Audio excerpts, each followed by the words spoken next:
Hey, I'm Nick DiMatteo, and welcome to Season 5, Episode 22 of Music is Not a Genre, MxG. I almost didn't pause there that time. Damn, I'm like a dancer.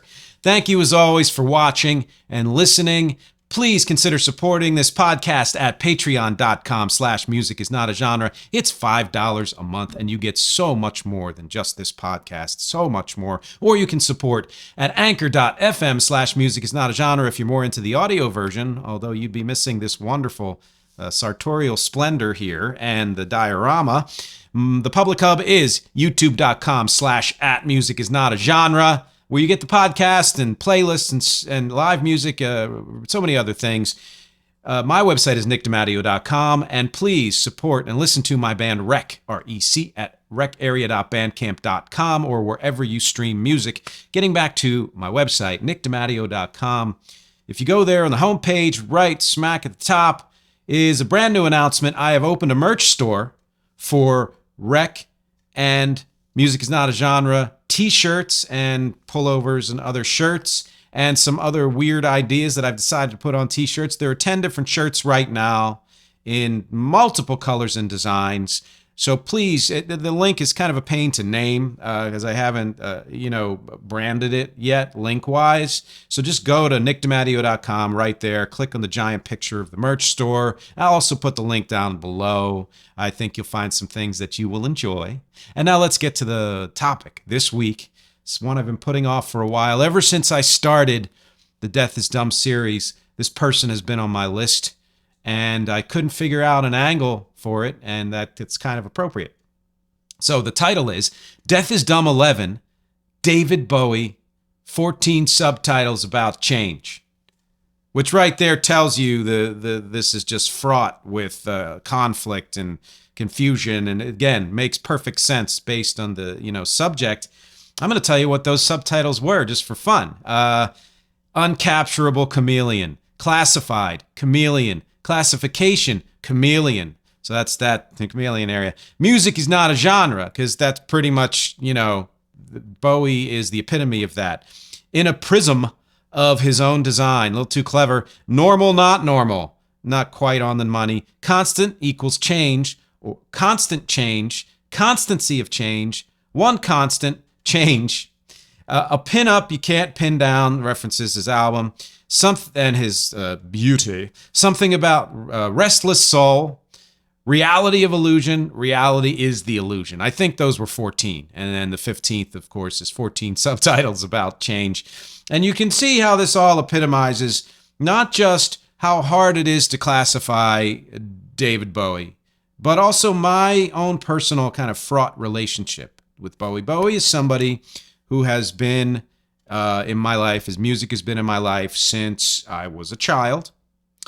And I remember first feeling kind of exceptionally aware of Bowie with Let's Dance, of course. I think a lot of people can say that. And then followed him off and on throughout his career, more tangentially than anything else. And that's likely because I was at times in my life where I needed more concreteness out of what I was listening to, and I couldn't pin him down, and it was kind of confusing and weird. And I think a lot of people feel that about Bowie and the kind of breadth of his music. You can zone in on one album or era and kind of get a sense of, okay, that's where he was. He landed in a certain area. But if you look at his career as a whole, you don't know where he belongs. And I'll discuss that a little bit later as far as where I think he belongs and why that's an awesome thing in general. But that also explains why in my entire collection of everything, music-wise, the only things I have that have Bowie's stamp on them are this book here, Bowie's Bookshelf, which Catherine got me. And it does go through like books and it's really, I think, important if you want to understand Bowie, because so much of what he did was influenced by his love of literature and philosophy and all of that stuff. So I would recommend that book. And then these two cassettes here, which was the first and last time I ever actually physically bought anything by Bowie. I'm sure I had, made cassettes from friends of Let's Dance. It's probably in my bag somewhere. and or burned some things, stuff like that. But these are the only things I actually bought, and they are the 2 Tin Machine albums from 89, I think, and 91, which I'll get to when I do the discography. But that was a point where what he was doing and what I was listening to kind of converged, and that's why I, popped in there. I mean, the same thing sort of happened in the early 80s, but that was more just he was everywhere, at the time. And if you were into pop music, which I've always been, you will be into that. And so, you're going to hear a lot of that kind of expression of this fraught relationship, which ultimately ends up in extreme love and admiration and all of that, throughout this podcast. Some things to note. He only received 1 non-posthumous Grammy for his long-form video for the song Blue Jean, which was on the follow-up album to Let's Dance, which I, in my head, thought it was on the same album. I think it's because it was from the same era. And that, to me, just is another example of how impossible to grasp he was. And, we can say every damn thing we want about the Grammys. They are slowly improving, but they often, and every now and then they'll get it right as far as awarding people, for that year, what, the deserving award. But very often they don't get it right, and very often they leave out people that really deserved recognition. A lot of people talk about how Beyonce has never won Album of the Year, even though now she's won more Grammys than anyone. That is an oversight, and I think they're referring to the year that Adele won and all of that. And that's just one example of how the Grammys, like all award shows, drop the ball. And if we don't take them seriously, we can have fun with them and hope that they expose people to new music, etc., etc. If you're somebody who thinks awards are more important than that, then you have to acknowledge that just a lot of people who were and are deserving just don't get it. And with Bowie, you can understand that because he always wanted to be successful, but he never put, ultimate success and that kind of recognition at the top of his list. It was always about artistic integrity and, just where the muse took him. So it makes sense, but it also makes sense because he's, again, just so hard to classify. And if you can't classify a person in an awards show where every single thing is a classification, then how do you, award anything? And so he got, obviously, posthumous Grammy, but then the non-posthumous went to the long-form video for Blue Jean. And it really is that in the micro, I'll say this, in the micro, he didn't need to be understood. I think there's obviously a part of him that wanted to communicate what was inside of him to as many people as possible, but not at the expense of doing it in the way he wanted to do it. And I say in the micro because there is a macro of his career that just brings it all together. And we'll talk more and more about that as we go through this Death is Dumb. And, that means then, though, that a lot of his stops along the way, that kind of micro, you may have gotten comfortable in one of them. Like, let's say you were into Station to Station or Ziggy or, Let's Dance or Heathen, whatever. Then you were, he's going to do the same thing. And very rarely did he do the same thing. Or if he did kind of somewhat the same thing, like with the Berlin trilogy, he still varied it from album to album to the point where there are albums in that trilogy that aren't my favorites, and then there's an album that is one of my all-time favorites, even though he was kind of in the same realm. He never, was too restless to stay in one place, and I respect and admire that. There are very few artists who have done that in their careers that are well known. I think there are a lot of lesser known artists or unknowns who have done that. And I think part of the reason why they are lesser known and unknown is because they have done unclassifiable music. They've done music that listeners and in particular record companies and other people who are trying to market music don't know what to do with. And he happened to come of age after, 10 years of trying. He had some minor successes prior to that, but he didn't really hit it big until about 10 years into his career. But he came of age at a time when the pop music world and music world itself was eclectic and expansive and looking for more. This, early 70s is one of the greatest periods of pop music for that reason. So when you look at things like Summer of Soul, and I think there was some other special, I think it was 1971 or something like that, you're just blown away by the breadth and the depth of the music that happened. And again, it's not because that's unique to any time. It's because it converged with pop culture. So he had a little bit of a benefit of timing there, which good for him. But that means a lot of other lesser known, unknown artists have fallen by the wayside because they refuse to do one thing all the time. But then you do have artists like Prince, like the Beatles. I'm going to always mention Chicago and REC. I will always mention. These are artists who have never wanted to repeat themselves more than once, or twice on an album or from album to album. And more than that, if you take a look at the macro of their careers, you can classify some of what they do some of the time, but to classify them as one type of artist is impossible. And that to me, unclassifiable is different from eclectic, and they're both equally good. Fine. It's not a judgment call. But unclassifiable to me means you are actually stepping completely out of a genre you've done to do a completely different style and sound of music. As opposed to eclectic, which to me you think of bands like the Kinks, Genesis. I don't. Oh yeah, Stone Temple Pilots, George Michael. People who expanded the range of what they did, but still within their own realm. They never really jumped out of the type of music they were doing so far that you could say, whoa, that was left field. Where did they go? Why did they do that? This is, driving me crazy. However you respond to something like that, there was always a sense that they stayed within that wheelhouse. I think anybody with a long career, and AC/DC is the opposite of that. They've basically done the same thing all the time. The Stones, in some ways, yeah, but more or less have done basically the same thing. The Who have gone slightly further out. I think the Kinks went further out than all of them, and the Beatles even further than that. You can talk about so many stars who have.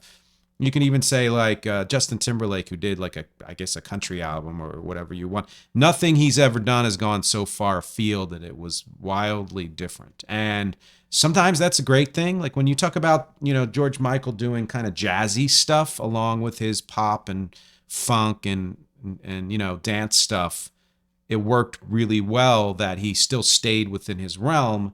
But then you talk about somebody like Timberlake, who to me, if he was going to go country, you got to go full in and just leave your persona and all the rest of that stuff behind. And maybe he attempted to, I don't know.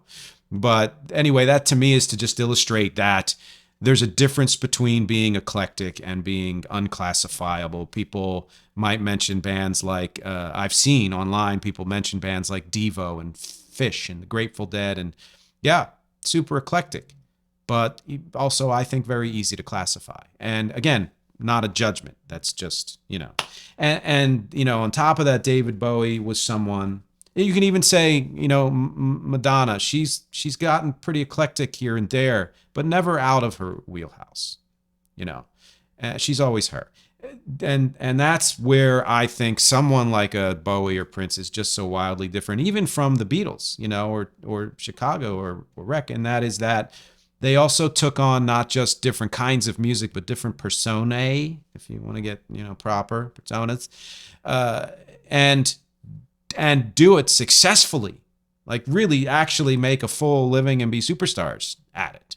So, Prince had his different characters and different, voices when he pitched his voice up and all of that, and really kind of subsumed himself in those characters at times. Bowie, even more so than that, was openly taking on characters, which I'm going to get into in a second. And I think one of the reasons why he did that was because he realized after his first full album which came after he was in a band called the Conrads in the early 60s when he was in his teens. And then he did a bunch of singles and for a couple different record companies and was still doing that kind of like mid-late 60s singer-songwriter troubadour thing. I think a part of him, realized when he was, kind of compelled to change his name from Davy Jones to David Bowie, that even that authentic singer-songwriter thing was a persona. And I mentioned that in one of my Illusion and Music episodes. If you take a look at that playlist, there's 4 episodes there. And one of them has to do with the fact that we often think of, heartfelt, intimate singer-songwriter music as somehow more authentic than electronic multi-layered music or grunge or something like that. And no, that's not where authenticity comes in. It doesn't come in the sound or the image. Production. It comes in the intent and how much that the intent was gotten across by the artist and how much it connects with the audience. And so once David Bowie realized, well, I could be anything, he really started to mess with that, both in his image and in his sound, and never stopped. So just to go through some of the personae he took on, Major Tom, which to me was sort of a proto, was a kind of midway between one of his acting roles and an actual persona. Ziggy Stardust, Aladdin Sane, Halloween Jack, the Soul Man briefly, the Thin White Duke, and then years and years of various different characters. You could say the DJ, you could say Pierrot, the clown, Screaming Lord Byron, and then any of his film and stage roles, returning back to an actual persona for his last album where he took on the Blind Prophet or Button Eyes. And if you look at the collages I made using 10 different shots of Bowie for the graphic card for this, you'll see I include, many of those in there. And again, to kind of make a point that all of those put together are Bowie and none of those are Bowie, And one of the things I think, so you say, well, he's unclassifiable, moved from genre to genre, never stayed long in one place, maybe did 2 or 3 albums of the same kind of thing, such as this Tin Machine, but even then made variations, from one to the next. So what is even, the common thread in any of that stuff? And to me, it's 3 things to me. That one, it's that anything he did was passed through his filter. And of course. Now, when you're an artist, that's always going to happen. The one time where I'd say that can be kind of overcome in some ways is if you were a writer or a producer for hire, where you are actively trying to imitate another template song or type of music, then you are coming out of yourself and doing something that's completely not you. Even then it does pass through some part of your filter. But I think in this case, Bowie wasn't trying to sound 100% like, Philly soul people during that period. But he wanted that fullness of the influence to be brought through his music. So he filtered it through his own voice and the way he likes to do things, and out came what he did. And number 2, the voice himself. Yes, he had his low voice and he had his piercing high voice and he had all the voices in between. He had the rock voice and the pop and the soul and the troubadour and all of that stuff. And yet it's always Bowie, and you can always tell it's Bowie. There's not been a time where I've heard a Bowie song and said, who the hell is that? And then the third thing would be the lyrics, because no matter what he did, there was always a literary aspect to his lyrics. There's always some commonality of thought and philosophy within the lyrics, even if they were personal, impersonal, telling a third-person story or a narrative or telling something about his life. There was always some, you could say, slight remove to a lot of them, little artistry and artifice in them. And if I had to name a fourth thing, it's that something that Philip Glass said about Bowie's music, which is he has a gift for creating fairly complex pieces of music masquerading as simple pieces. So no matter what he did, even anything that was seemingly simple, there was always something subtle and complex in there. I talked about this with Jim Castelli about how he likes to put in a little, medicine with the candy or whatever, that kind of thing, where you make it accessible and seemingly simple, but you've got a lot of richness in there underneath. And that is a hallmark of everything that I've ever done as well. And then Glass went on to do compositions based on a couple of Bowie's albums. I want to say from the Berlin trilogy, but look it up.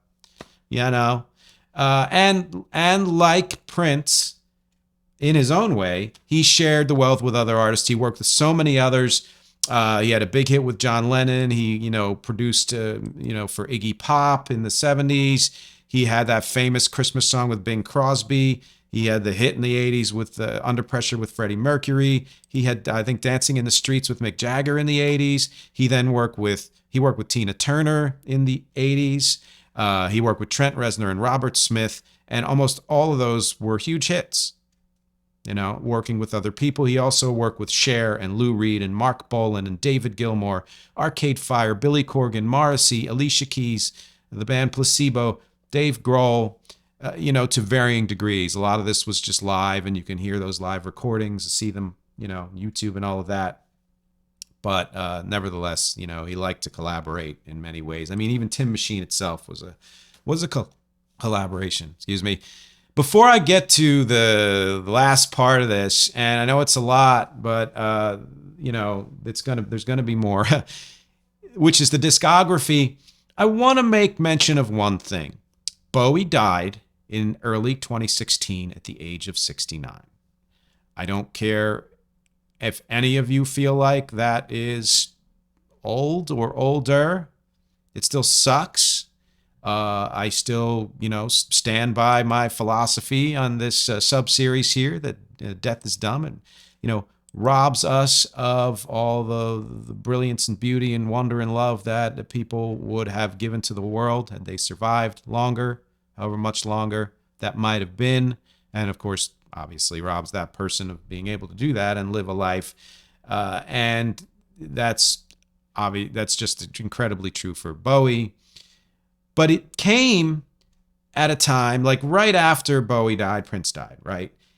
I found, and I've thought about this then, and I think it's been, fairly well established within me that this is true, that the years 2014 to 2017 were just an absolute shit show for tragic and big deaths. And the difference being, a big death would be somebody, lived to a ripe old age and died peacefully or whatever. Still sucks, but it's not tragic. But it was the death of a huge person, And then tragic is, dying young, dying for some, horrible mental or physical health reason.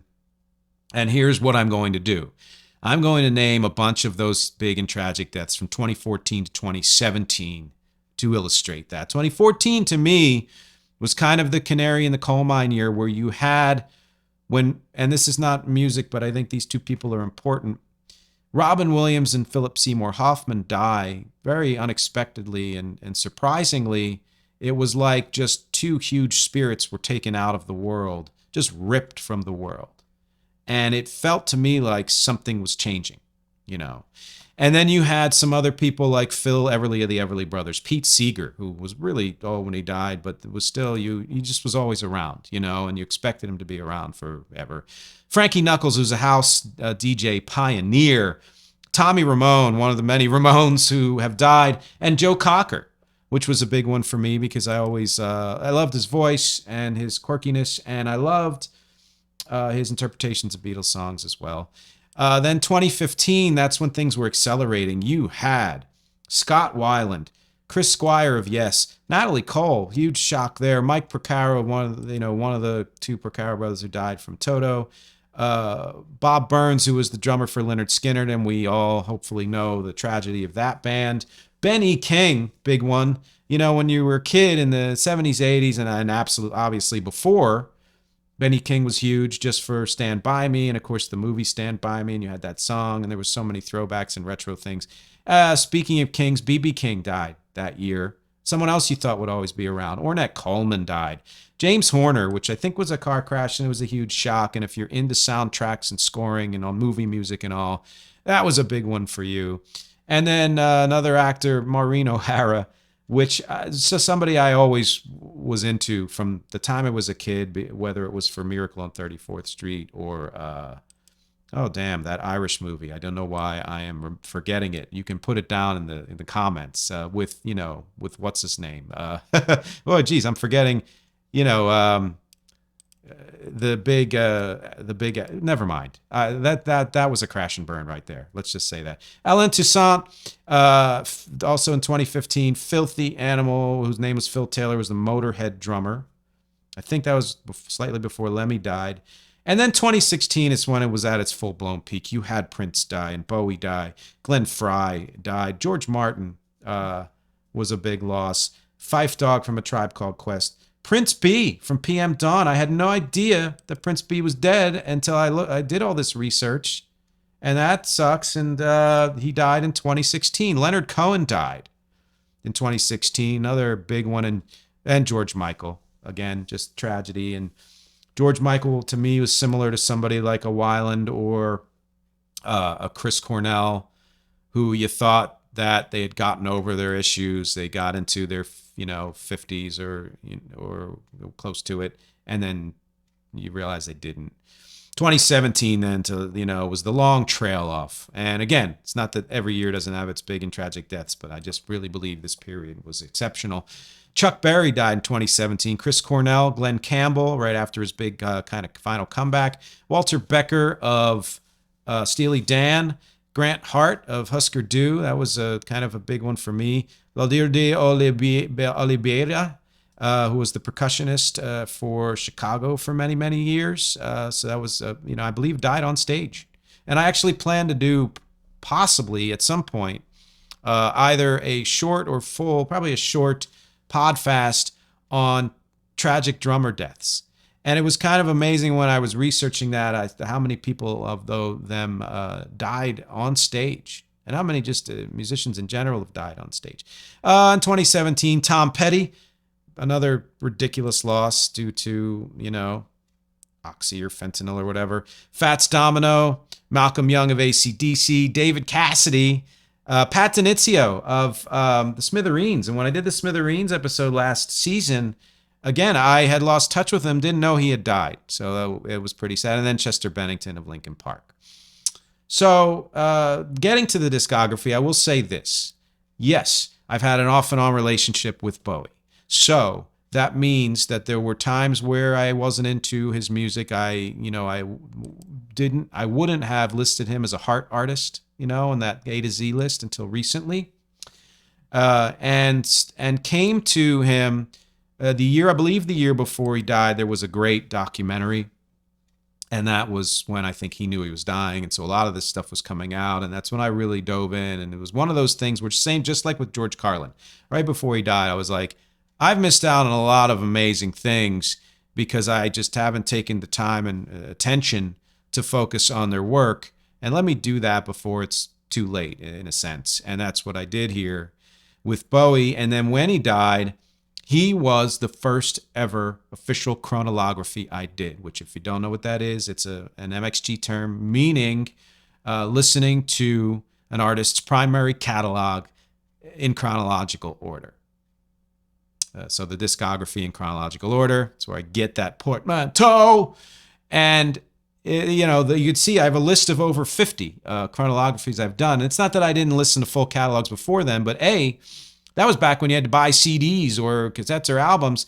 Would have been a lot harder, a lot more expensive, and B, so it was done over time. There were some times where I would catch up with an artist and let me buy the entire CD back collection of Prince. At one point I did that, or U2, and I did that, or Chicago, But as far as actively saying beginning to end or up until this point in time, Bowie was the first chronography I did, and of course it was because of streaming services.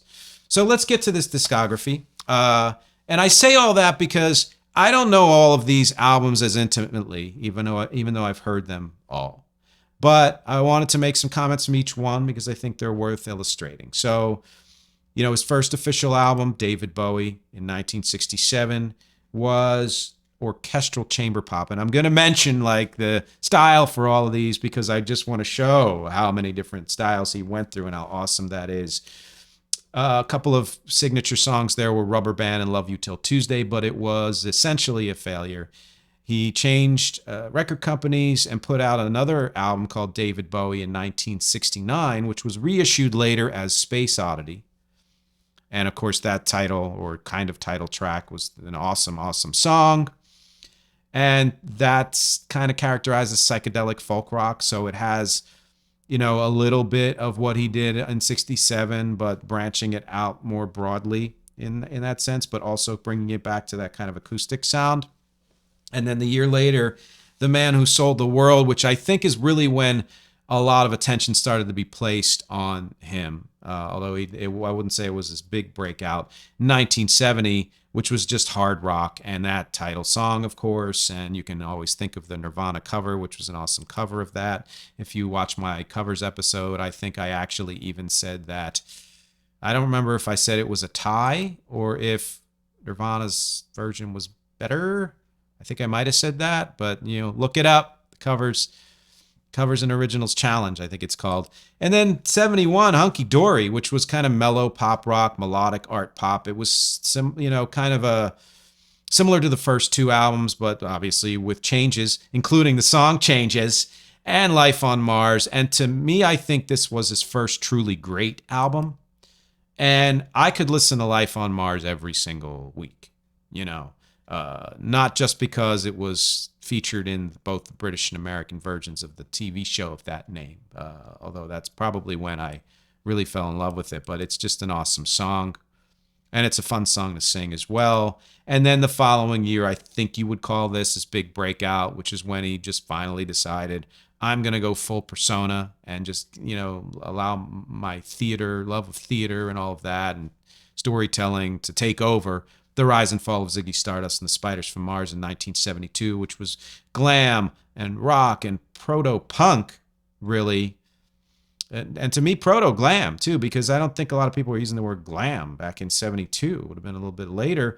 An absolute classic, Moon Age Daydream, which I had a chance to perform on bass with Fred Sauter a while back. Loved it. Starman, with Ziggy, of course. And then Suffragette City, which I will say this about Suffragette City. Yes, I came to a kind of a consciousness of Bowie as a powerhouse during Let's Dance and Blue Jean and all of that. But then when I got into high school and my friend and DJ partner, Mike Smith, started, bringing in the music that he loved to mix it with the music that I loved, he exposed me to a lot of things that I wouldn't have heard otherwise, likely. And for some reason, on one of our many mixes, which is on youtube.com/@musicisnotagenre. Look back at my 1980s mixes, my playlists that I recreated there, and you'll find one that has Suffragette City on it. And when I heard that, I believe at the time I was like, who is that? And then I read, Bowie. And then I said, wait a minute, that doesn't sound anything like Let's Dance. And that's when I said, this is somebody I'm going to have to watch, which it's no coincidence then, shortly after that, he released the, Tin Machine albums. Aladdin Sane in 1973 was more kind of glam and hard rock. You had Gene Genie from that. To me, it was of a piece with Ziggy Stardust. But you'll notice one thing here, which is when I've done other artists, discographies, especially with the Beatles series I'm doing, I've broken them into eras and phases. And I'm not doing that here with Bowie for one reason, which is to can further prove the point that any phase he ever went through was short-lived and extremely deliberate and bled into other phases in ways that made it kind of less distinctive on the whole, except with a few exceptions. So there's really it doesn't serve to the way like a Wikipedia does, which I love. Believe me, I love breaking things down into phases and subtitles and all that crap. I do that all the time, but I just felt like it started to compartmentalize Bowie in a way that was artificial, more so than for probably almost any other artist. But that said, I feel like Aladdin Sane was kind of a spinoff from Ziggy, and then took a break and did pinups which was very similar to the previous two albums, but it was all cover songs. Very interesting selections of cover songs. I think I talked about that in my covers albums episode, which is different from the covers and originals challenge. Diamond Dogs in 1974 was the one where people were like, oh, you're not just this glam dude, you know, and that's all they maybe knew him as, even though he had a career before then. You're doing funk and soul. It was glam-ish, but it was much more funk and soul. It had even more of a pop feel to it. Rebel Rebel comes from that album, so that's a perfect example. You know, kind of funk rock, I guess. And then Full Blown on Young Americans, just Philly soul. He called it what? Plastic soul, which is the second week in a row I've used that phrase because it's something that, you know, McCartney said, and they were talking, that was originally going to be the Rubber Soul name, and they were talking about that in reference to the Stones, and Bowie was very open, saying, like, this is Plastic Soul. It's like White Boy Soul. Young Americans, Fame, my God, with John Lennon. Fascination, which was co-written by Luther Vandross. So kind of a cool thing there. He had a real rich career in many, many things, including songwriting. 75. 76, Station to Station, was even more deep funk and disco and soul, but leaning into kind of the electronic krautrock thing, which makes sense considering what's coming next. And it has the song Golden Years, which is probably, along with Life on Mars, within my top 5 Bowie songs. I've not made that list, but yeah, I think that Golden Years is right up there. Another one that I could listen to every week. And see, this is to me the difference between a pop song that is what it is on its face and nothing more, and a pop song that is more. And that is repeated listens of a pop song that is only what it is eventually wear you out. But repeated listens of something like a Golden Years that has weirdness and depth underneath that pop sheen draws you in each time you listen to it. And then you get into the one time maybe, or one of 2 or 3 times, where I will actually say there's a phase, because many people have said it, and I think even he would have said that, and that's the Berlin Trilogy, with Brian Eno producing, starting with Low in 1977. I believe this was a crossover with the Iggy Pop album that he did that, you know. And this was art rock, experimental rock, obviously ambient when you have Eno in there, and electro because the krautrock and all of that. And just, yeah, very kind of broad and experimental. And then Heroes in 1977, a song that's been covered a million times, both professionally and by a lot of amateurs. And that's wonderful. It's a wonderful song. It's an album, Heroes, that leans slightly more conventional than Low, but still has a lot of experimentation to it and that kind of Berlin Trilogy krautrock feel. And Heroes to me is the standout song there because it's a song. Lodger, was it the guy from King Crimson who worked with Bowie on Heroes? I believe maybe on Low too. I don't remember. Tell me in the comments. That's not one of the notes I put down here. Lodger, the end of the Berlin Trilogy in 1979, which was of a piece with the first two, but more conventional, a little more conventional electro, more conventional songs, and was leaning into the new wave, which was coming, new wave, new romantic, and had some elements of, not a phrase I love, but world music, music from other countries, I will call it.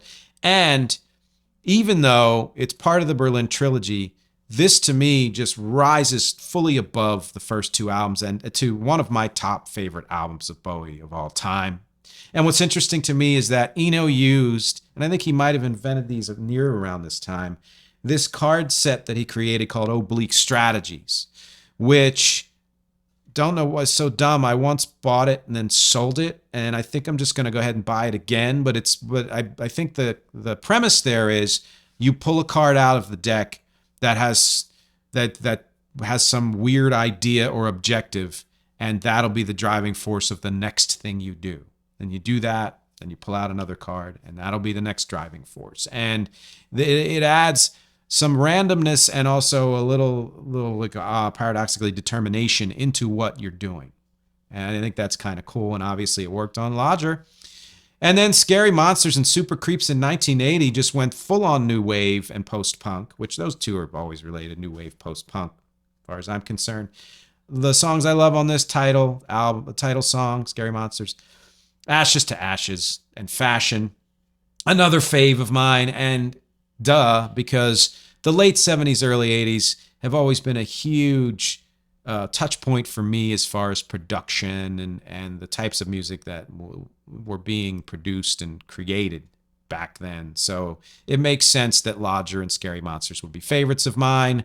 And then he takes a break and wants to rejigger and say, well, what have I not done? Well, I haven't gone straight for the charts.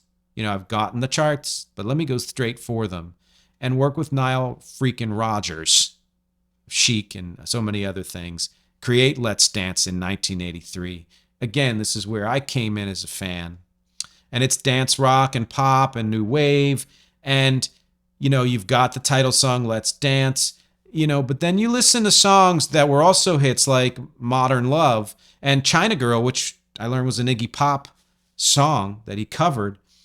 And you're like, okay, those were hits, but those are also weird. And that's what I think Philip Glass was talking about. And that's, again, where I like to live when I'm doing rec music.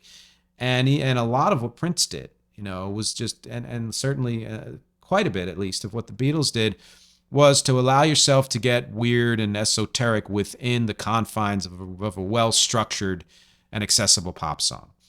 Follow up in the same vein, Tonight in 1984 had the big hit Blue Jean, also the title song sung with Tina Turner. And again, I thought Blue Jean was on Let's Dance. And that's, again, a weird song. And there's an abrasiveness to some of the things that Bowie sings on both of these albums that contrasts with his kind of low, soothing, crooning voice that he was also doing then. And I love that mix because it reminds me in a way of Scott Weiland, where he would have that kind of low, grungier voice and then go up and have almost the John Lennon kind of quality to his voice. Took another short break, Never Let Me Down in 1987. Did, I believe, let some people down, although not any discredit to him. It's just where pop was going then. It was very pop rock, but also had some art rock to it. And All This. I have All This. Yeah, and oh yeah, it was like a mix of a lot of things that he had done before hard rock. And then was like, all right, well, I'm just going to go off and do something different then. I've done that and the world's going in a different direction. Let me start up a band. Tin Machine. Not the proto kind of starting up a band when he did Ziggy Stardust and all that, and people, would eventually come and go. But let's just have a bunch of guys as an actual rock band, noise rock, post-punk, alt rock. Like, oh yeah, I'm in, what was he then? In his 40s, I guess. But I can do whatever else is going on now, which is another thing I love about the artists that I follow, which is they don't get stuck in an era. They might refer back to their favorite eras and do things that are in their wheelhouse and do things that they love and just want to do because it's them. But they have an ear to the ground of what's going on in the world of music at the time. So they're not just completely out of touch. And I have always respected that about David Bowie. And Tin Machine is a perfect example of that. Tin Machine 2, even better album, found the voice and also had more developed and accessible songs. And probably, again, one of my top 5 favorite albums of David Bowie. And then he went to kind of a jazz, soul, hip hop, electro pop, disco, techno thing, just another pivot on Black Tie, White Noise, which was a big album for him, actually. Same year, The Buddha of Suburbia, which was some of that music meant for a soundtrack, or some of it ended up on a soundtrack, I believe. So it was a little more esoteric than Black Tie, White Noise, but had a similar vein to it. Then 95, really starting to lean more heavily into like industrial and electro for the album Outside. And a very interesting album, like really worth a listen. I mean, they're all worth a listen, but really worth a listen. In particular, because it was at a time where he was getting a lot of critical acclaim, but didn't necessarily, wasn't really hitting the charts. But a lot of artists get to that point doesn't mean their work isn't deserving of a huge listen. A couple of years later in 97, he did Earthling. And again, another album I absolutely love. That song on there, I'm Afraid of Americans. Haven't heard in a while. It's still stuck in my head. There's some drum and bass influence on this album too, and I've always been kind of a secret fan of drum and bass. Hours in 1999, to me. So this would have been, when would it be? He would have been, I guess just turning through his 50s, right?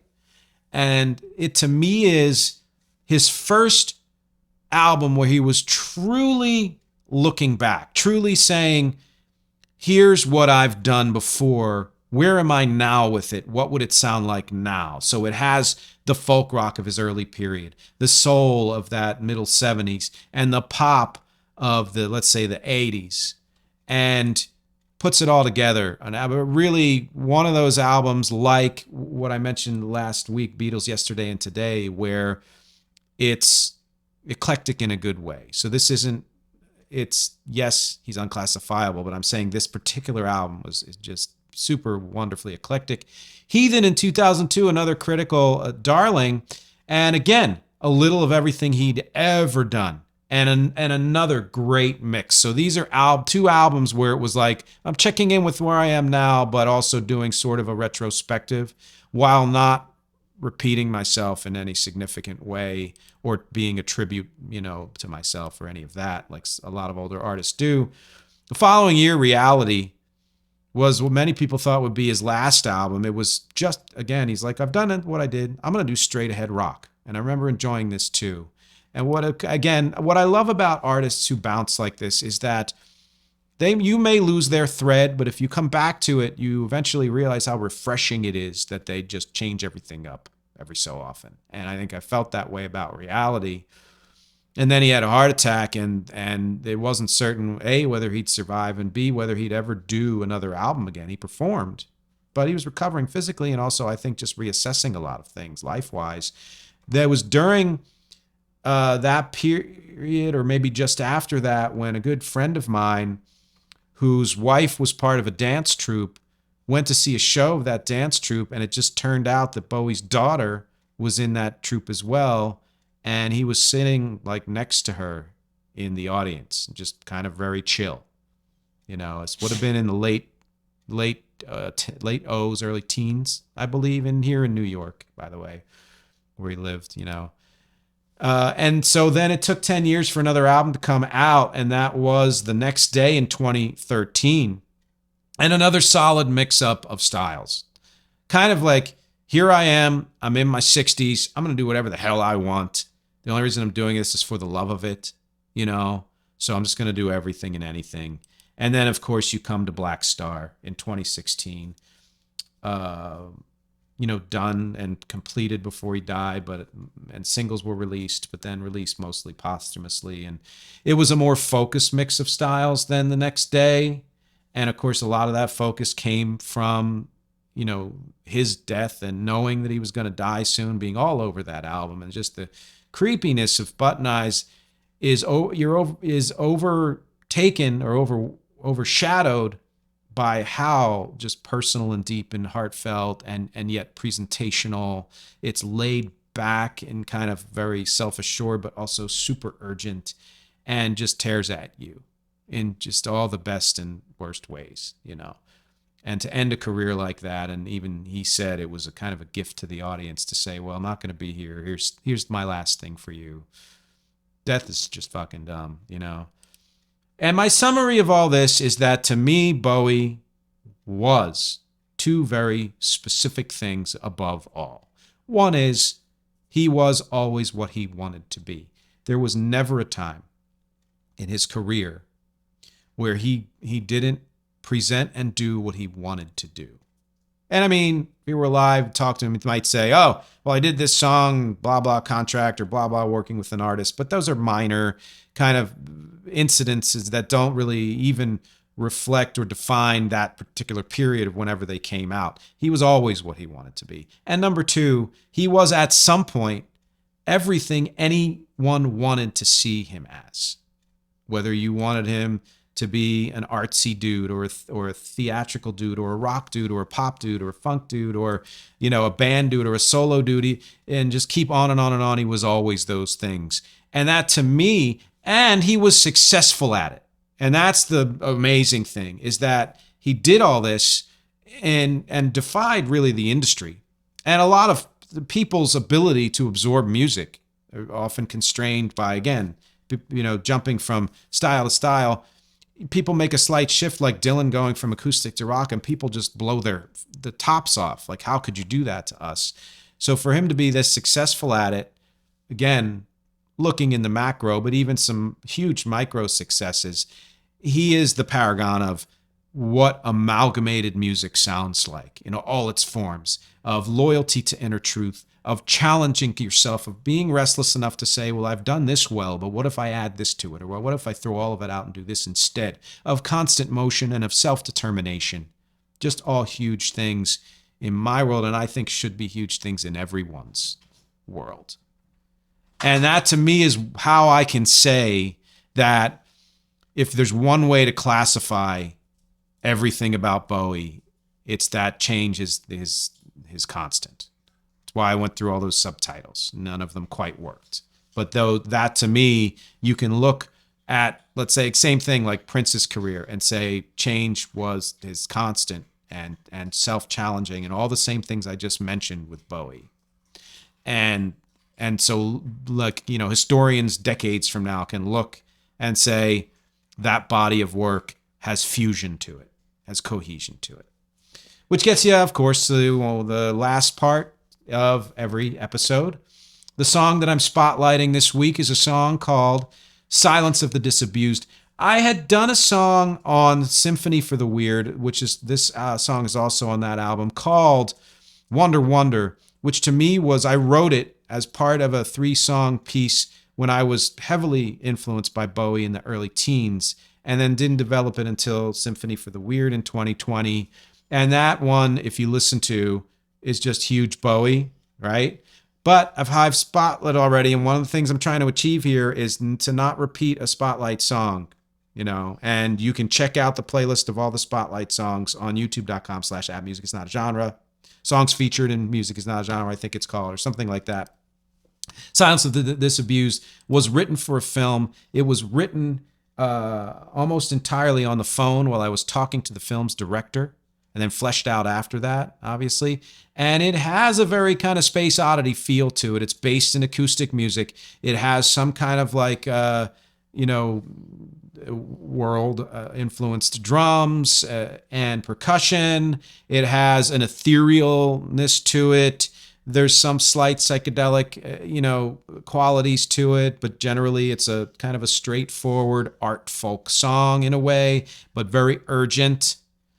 And the title refers to how at a certain point, once you've been disabused of your preconceptions about life, what you find inside of you is that inner silence and peace where there's just no more to say, where you realize that the great thing about the most defining thing about life is that it's undefinable, which, well, coincidentally works with this Bowie episode. So take a listen to it in the next few seconds. It's going to pop up right there. Check it out on streaming, Silence of the Disabused. It's one of the few songs I've written where you could probably just put that title in and it will pop up. And if not, put Silence of the Disabused. It's on RECcollection, the best of REC 2007 to 2020, and also on Symphony for the Weird. Are you a Bowie fan after all of this? Listening through? You must be if you've gone this far. And if so, when did you get into him? And did that define what you thought of him as, the way it did for me for the Let's Dance period? Or in what period would that be for you? Were you able to then explore most or all of the rest of his phases and changes and all of that? Or did you just stick with the stuff that you initially liked? Have you always, thought of Bowie as whatever of his music you got into first? Or were you ever able to integrate his full range of expression? And if you're not a Bowie fan, why not? Is it because it's hard to get into, as far as like pin down, where do you start? Or is it just not your flavor? I want to know all this as always because my objectives here are music, conversation, and connection. Thank you. and I will talk to you next week.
Disabused, my heartbreak is part of me. It's blood and bone and cannot be unfused. And I know I'll never be the same. Some silences, they have no name, but bit by bit and breath by breath, with every ounce of strength I've left, I'm holding on to steady the flame.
Say